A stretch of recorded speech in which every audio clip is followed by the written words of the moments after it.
Good morning, guys. Heike Yates here.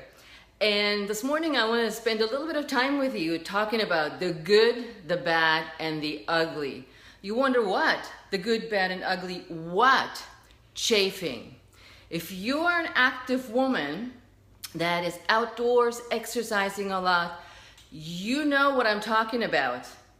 Chafing in all the wrong places. So this morning I take a little bit of coffee and hang out with you and share with you my experience about the battle wounds that I've incurred with my triathlon and hopefully give you solutions to spare you some of those battle wounds.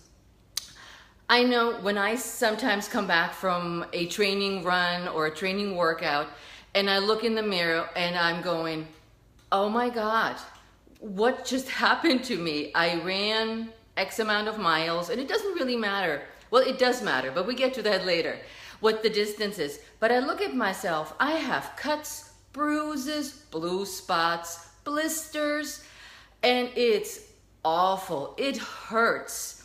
And so as we're out there and we're exercising, what is the biggest problem, and why do we get these chafe marks? And I hope I pronounced this right, because I know with my German accent sometimes it sounds a little bit different, but it's chafing. So we wear these beautiful, and I'm here, I just came back from a run, this beautiful wick away synthetic super duper clothing that is supposed to help us not chafe, right? So they designed these materials for all sizes and shapes and with all little beautiful things. But as you start sweating, and these clothes do get wet. I mean, I just went running and it's wet and it's still wicking away the moisture. So there is a chance for me to chafe. So as the skin, let's use the arm, as the skin rubs against the material as you're swinging your arm, there's the chafe mark right there. And you need to figure out a way of being less chafed and in less pain. So material rubs against the skin, causes friction, and gives you those ugly, crazy red marks, cuts, bruises, and sometimes even bleeding. Now, what are the main spots where we chafe? Okay, number one chafe for women is under the bra, right? So you have your top on, you have your beautiful running bra that you purchased just for that purpose, that you're supportive and that you're not chafing, and then you have your heart rate belt. Hold on, I still got mine on, I forgot. Hold on. Here it is, heart rate belt, sits underneath there too. All of this is rubbing underneath your breasts, and if you're dealing with this issue, you know how painful it is. Second spot that is most often a problem is the groin, the crotch, whatever you want to call it, in between the legs. As the legs rubbed, again, the legs, we're running, we're getting moisture in, and it's not wicked away, and it's not because, and I hear this, ladies, it's not because your thighs are big and you want to have the gap, so don't even go there. It just simply happens. But we can do things about, something about it, right? So let's get to the inner thighs. So they're chafing, sometimes just down the butt creek too. Very rarely mentioned by runners, but I've experienced it in really hot and humid days. You can feel it rubbing your cheeks together. Number three, underarm, right where I pointed earlier where the shirt hits the material, the arm hits the material and you're rubbing. Another big problem right in here for runners. Now, as a triathlete, I'm dealing with additional rubbing or chafing spots. And if you're a runner, you may fast forward to the next segment, but I'm starting out how to protect yourself from chafing as a triathlete. So as you are preparing for your swim, and you're getting your wetsuit, and you may be the person who's bought her first wetsuit. Hold on.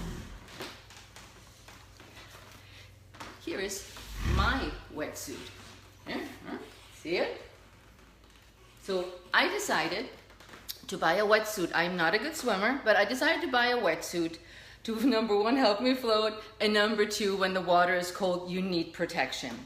And there are wetsuits that have sleeves, like a shirt. I chose the one without the sleeves. I felt I have more room, more freedom to move as I'm swimming. Here's the problem. You put on your wetsuit, and you may have seen that or read or heard about it, that as you put on your wetsuit, you use a product called Body Glide or something similar. Now, Body Glide very commonly used to get into the suit. Different issue. We're not talking about how to get into a wetsuit. That's for another time. But what we're talking about is preventing the chafing. So chafing underarm in a wetsuit like this has been a big problem for me. Now, the other thing too is, as you're closing your wetsuit, it goes around the neck.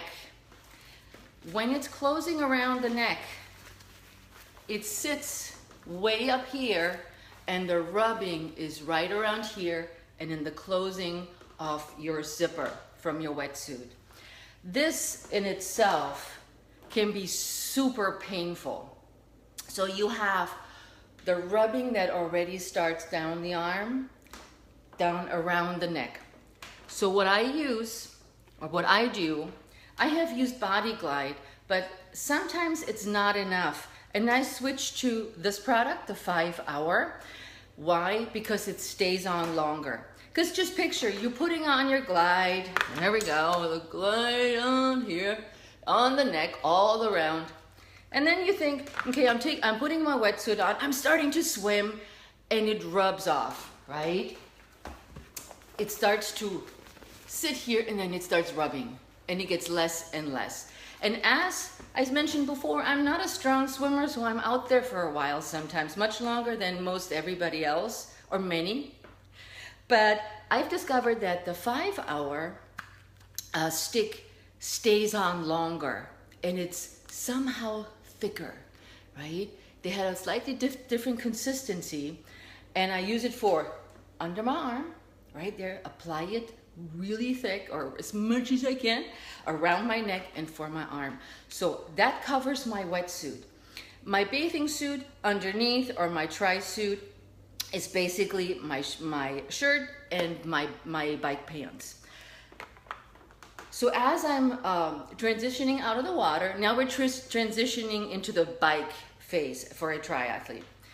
Biking, you come out of the water, your clothes are wet, you want to make sure you're not chafing down there for sure, because depending on the distance and the length of your workout, you will need something to protect your private parts down there, because it does get very uncomfortable. From my experience, when you're on the bike, the two things that can chafe are your groin and your toes. What? Toes, you think? Yep, your toes are in your bike shoes and your feet are wet, and if you don't dry them off really well, and sometimes we're just hustling through transition, you have no time to dry off those toes, so the water in between rubs. Now, I have in the past sucked it up and just focused on racing, but you may not be that person. Here's my trick number one for the toes. Let's start with the toes. Vaseline, good old Vaseline. It's a little gross on the hands, so I get it if this is not your thing. But Vaseline is a saver for the feet, and it stays on your toes. So this is for our bike portion. Now, my friend suggested that I use the Hoo-Ha Ride Glide. Now this glide is not just protecting you, it feels minty and fresh down there as you apply it. However, Hoo-Ha doesn't stay on for a long time, and even though it's kind of interesting, I opted for this product right here, and I find that docs Again, feels a little tingly, a little medicine-y, but it stays on. It is great, and you can put it in little pouches to take with you to reapply on your groin and up your butt for when you're on the bike.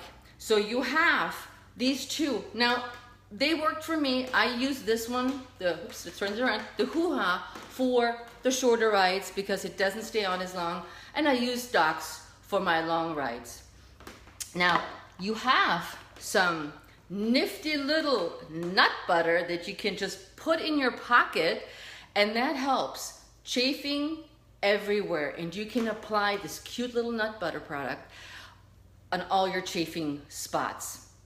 So you're coming off the bike, you've lathered up your toes, you did this, and neck and arms, and you put all the good stuff everywhere, and now it's time to run.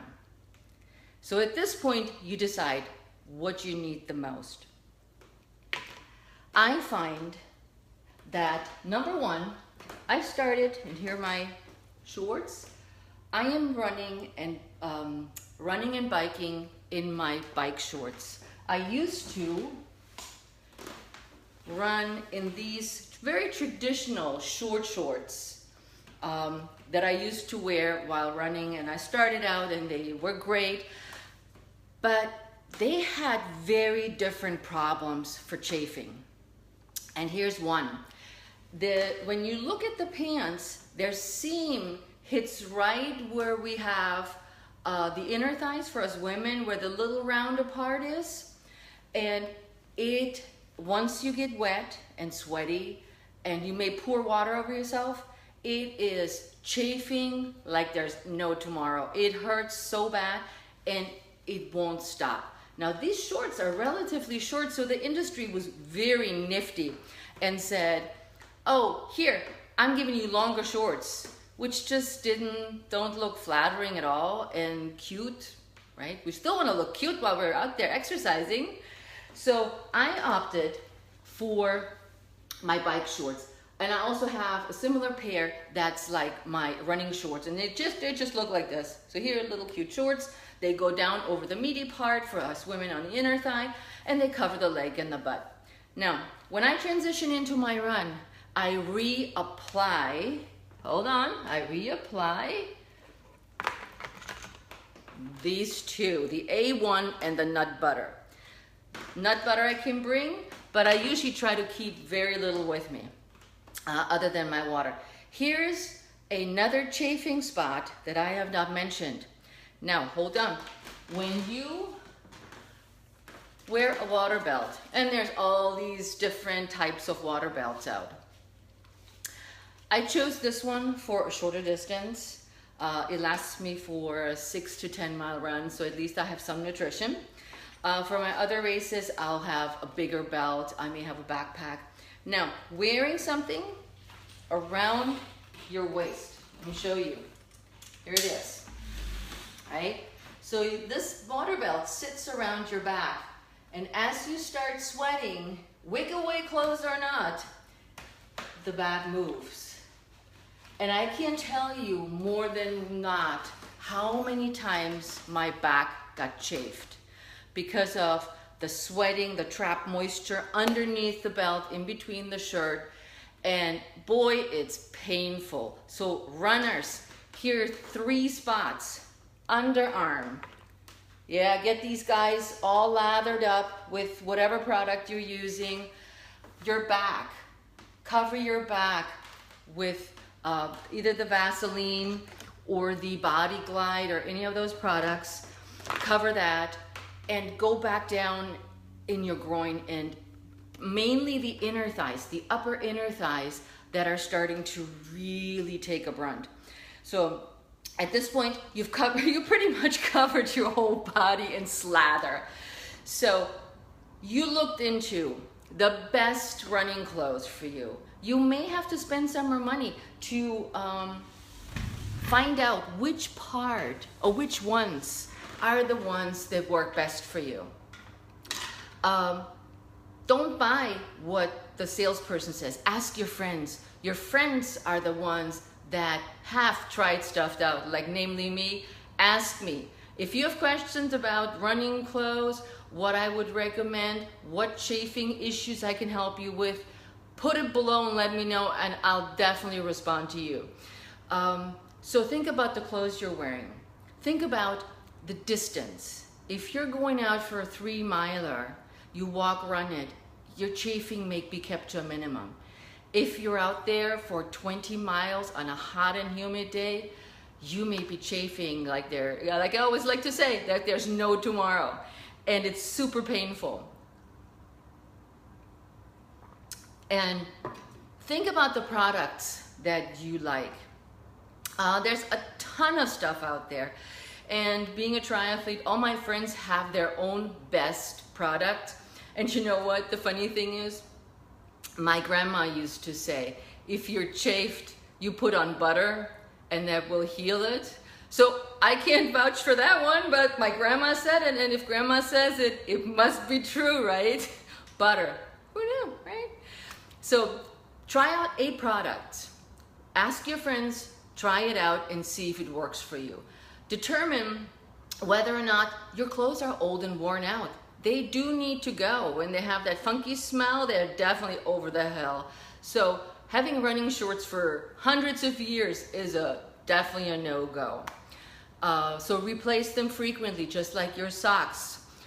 Check into running belts that work for you. Whoops, where is it? Here it is.